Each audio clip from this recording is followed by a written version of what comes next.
अरिहन्ताय नमो सिद्धाय नमो आयर्याय नमो वज्राय नमो लोये संवसाहणं मंत्र नमो का हमें प्राणों से प्यार। अहिंसा परमो धर्म के, महावीर भगवान के, संत शिरोमणि आचार्य गुरुवर श्री विद्यासागर जी महाराज जी के, 3 करोड़ मुनि राजों के,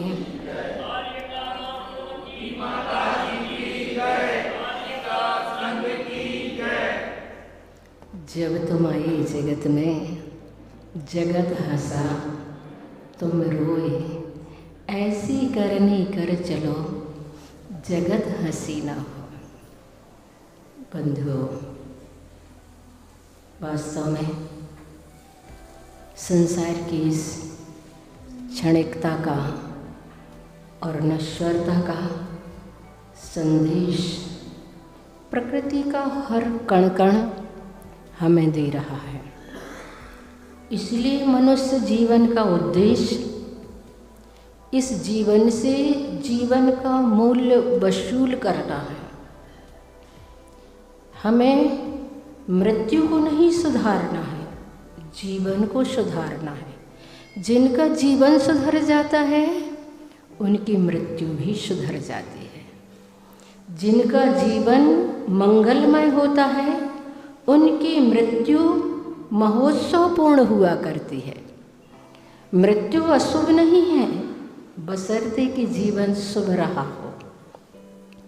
आपके यहाँ जो दादी जी आई हुई थी सिलवानी से, उनकी हर श्वास में ये भावना थी कि हमारा समाधि पूर्वक मरण हो। और केसली में हमारे पास आई थी, माता जी आपने हमारी बहन की तो समाधि करवा दी है, हमारी भी समाधि आपको ही करवाना है। ऐसे शब्द उनके थे और हर श्वास में उनके परिणाम धर्म ध्यान के हुआ करते थे। बहुत अच्छा उनका व्यक्तित्व रहा। सभी लोग उन्हें बहुत आदर और सम्मान की दृष्टि से देखते हैं सिलवानी नगर में। आचार्य श्री के पास अभी जब मैसेज गया कि आचार्य श्री उनकी इच्छा अब माता जी के पास जाने की है, आचार्य श्री ने कहा मैंने कई बार तो कहा है उससे, पर वो जा कहाँ रही है। तो आचार्य श्री से भैया लोगों ने कहा नहीं आचार्य श्री अब उनकी बहुत इच्छा है, अब अंतिम समय चल रहा है उनका, अब तो उनका पूरा मन बन गया है, आप आशीर्वाद दें। आचार्य श्री ने कहा मैं किससे कह दूँ। तो उन्होंने कहा जो आसपास संघ हैं आचार्य श्री आप वहाँ के लिए आशीर्वाद दे दें। आचार्य श्री ने पूछा आसपास कौन कौन से संघ हैं। तो बताया गया बंडा में अनंतमती माता जी हैं, साहेबपुर में भी एक संघ है। तो आचार्य श्री ने पूछा साहेबपुर कितना पड़ेगा तुम्हारी सिलवानी से। उन्होंने कहा 2-2.5 घंटे का रास्ता है आचार्य श्री। आचार्य श्री ने कहा तो फिर साहेबपुर ले जाओ। मैंने सोचा साहेबपुर वाले बड़े सौभाग्यशाली हैं, अन्यथा छोटे संघों में आचार्य श्री समाधि वालों को कम ही भेजा करते हैं। बड़े बड़े जो संघ होते हैं आरिकाओं की संख्या अच्छी ज़्यादा मात्रा में होती है, सब लोग बहुत अच्छे से संभाल लेते हैं। तो मुझे तो लग रहा था कि आचार्य श्री तो बंडा का ही कहेंगे, क्योंकि अधिकांश समाधियों में अनंतमती जी के लिए आचार्य श्री कहते हैं, क्योंकि उनका संघ 20 आरिकाओं का अब तो 22 का हो गया है, तो वहाँ ही कहेंगे। लेकिन साहेबपुर वालों पर आचार्य श्री को इतना विश्वास है, जबकि आचार्य श्री को मालूम है कि साहेबपुर में बहुत छोटा संघ है, फिर भी आचार्य श्री ने कहा साहेबपुर ले जाओ। और वो लोग भी इतने कर्तव्यनिष्ठ के ऐसी स्थिति में जब चारों तरफ किस प्रकार से परेशानियाँ चल रही हैं, फिर भी मन बनाया कि नहीं कैसे भी हो अंतिम तो अच्छा होना ही चाहिए।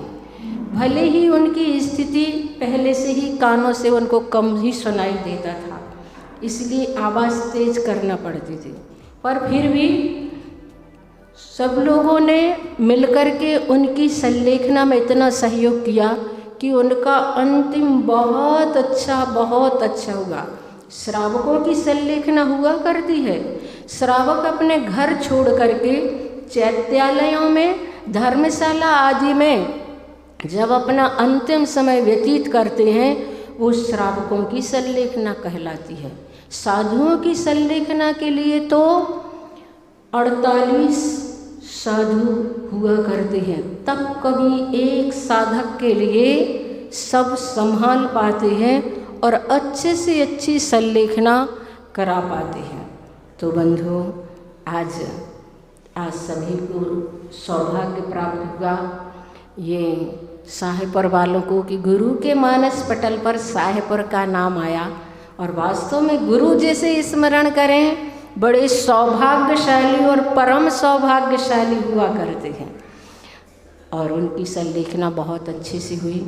हमें भी अपनी ज़िंदगी का एक लक्ष्य बनाना है कि हमारी ज़िंदगी में ना चाहते हुए भी वो घटना तो घटित होना ही है, लेकिन धर्म ध्यान पूर्वक हो, होश पूर्वक हो, परमात्मा का स्मरण करते करते हो। हमारा मरण जब भी हो, परमात्मा का नाम लेते लेते हो। ऐसी भावना प्रत्येक व्यक्ति को भानी चाहिए और वो फलीभूत होती है। मैं तो अभी ये सोच रही थी कि दादी की इच्छा थी कि माता जी आप हमारी संलेखना कराएंगी, और वास्तव में ऐसा ही हुआ कि उस समय बिल्कुल उनके पास जब अंतिम समय, उनके रात के 10:30 बजे स्थिति थोड़ी बिगड़ने लगी थी उनकी। उसके बाद फिर थोड़ा सा नॉर्मल हुआ। 4 बजे देखा तो 4 बजे उनकी स्थिति लग रही थी कि अब अंतिम ही श्वासें चल रही हैं, और 5:20 पर उन्होंने अपनी इस देह को बहुत अच्छे से छोड़ा। कई संलेखनाएँ मैंने देखी हैं, इतनी तकलीफ और इतनी पीड़ा होती है अंतिम श्वास में कि छपक बहुत छटपटाता है, लेकिन उनकी जो अंतिम श्वासें चल रही थी बड़ी ही सहजता से और बहुत ही अच्छे से धर्म ध्यान और शांति पूर्वक उनकी धीरे धीरे धीरे धीरे श्वासें कम होते ही थम गई। और ऐसा बहुत पुण्य कर्म के उदय से होता है। जब जिनमती जी की समाधि हुई थी तब आचार्य श्री ने कहा था, जब मैंने जिनमती जी की पूरी स्थिति आचार्य श्री को बताई कि आचार्य श्री जिनमती की जब समाधि हुई तो हमें लगा ही नहीं रहा था कि इनकी अंतिम श्वासें चल रही, कब श्वासें रुक गई पता ही नहीं चला। हमने तो सुना था कि बहुत छटपटाहट होती है, तड़पन होती है, वेदना होती है, लेकिन हमें उनके चेहरे पर ऐसा बिल्कुल एक सिकन भी नहीं दिखी।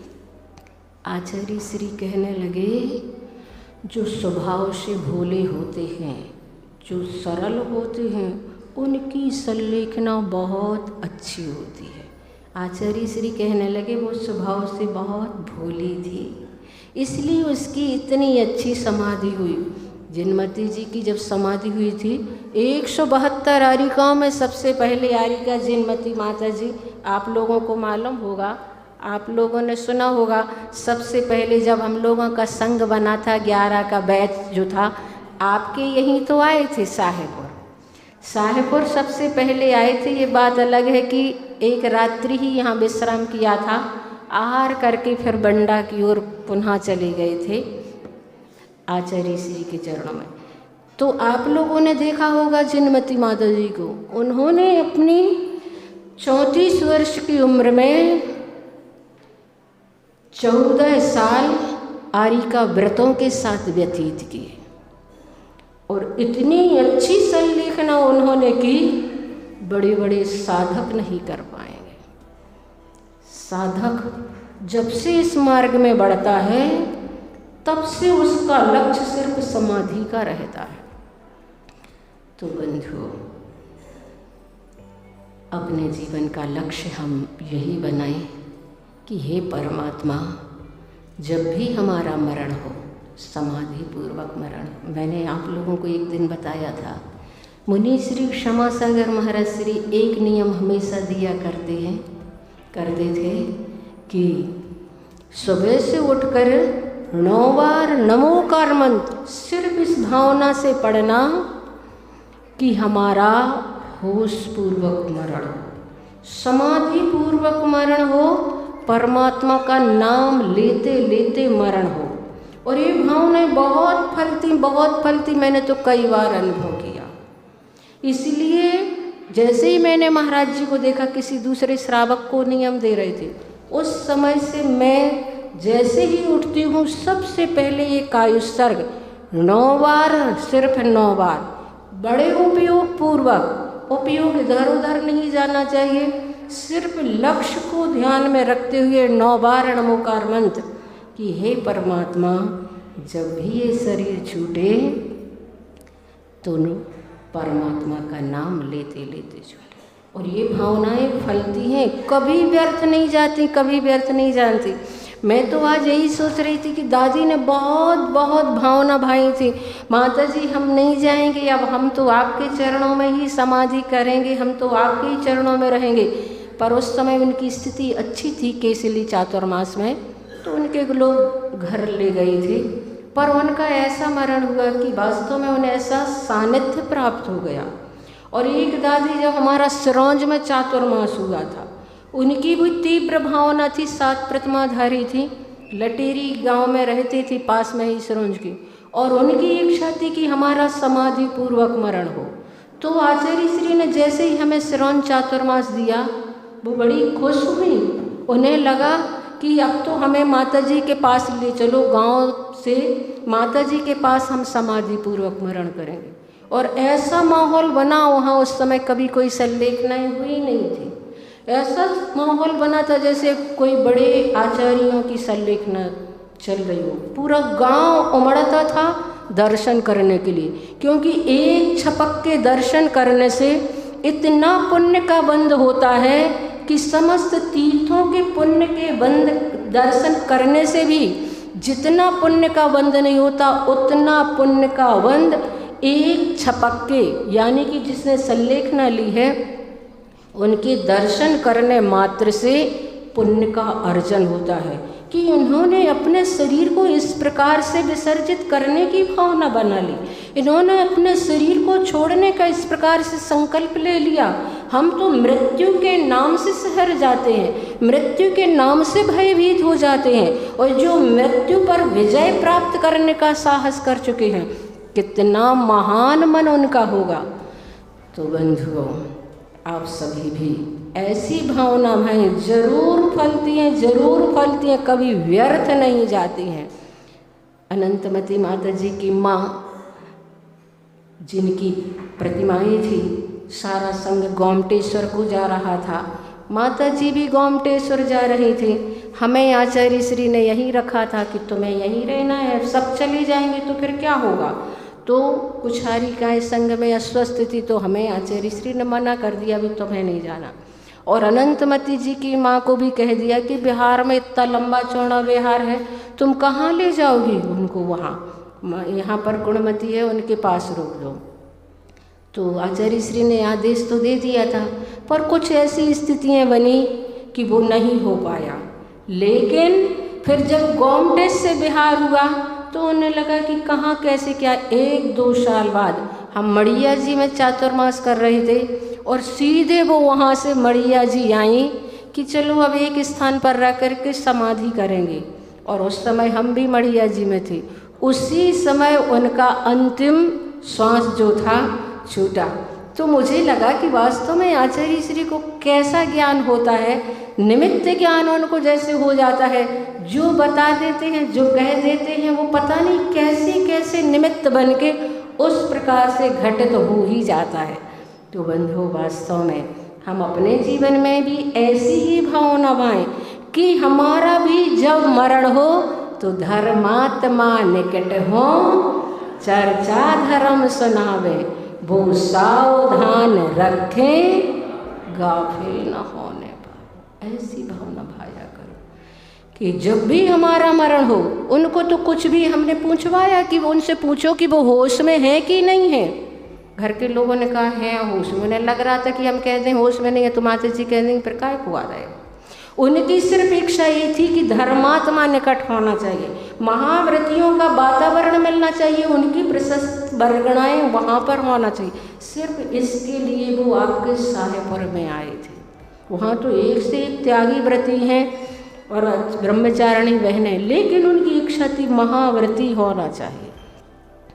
धर्मात्मा निकट हो चर्चा धर्म सुनावे, बस इसके लिए मन बनाया जाता है। भले ही हमें होश है या नहीं, अवचेतन मन में सब कुछ चलता रहता है। इसलिए भावना भाव कि हमारा अंतिम बहुत अच्छे से हो, बहुत ही होशपूर्वक मरण हो। बहुत पुण्य की ज़रूरत होती है। अगर पुण्य नहीं है तो पता नहीं कहाँ जा कर के मरण होता है, पता नहीं कैसे निमित्त मिलते हैं। इसलिए हर श्वास में भावना भावना पड़ती है, बहुत पुण्य के सुमेरु खड़े करना पड़ते हैं, तब कभी ऐसे निमित्त बन पाते हैं। तो समय तो हो गया है, दो पंक्तियों के साथ मैं अपनी वाणी को विराम देती हूँ। छोटी सी है जिंदगी, बड़े बड़े अरमान,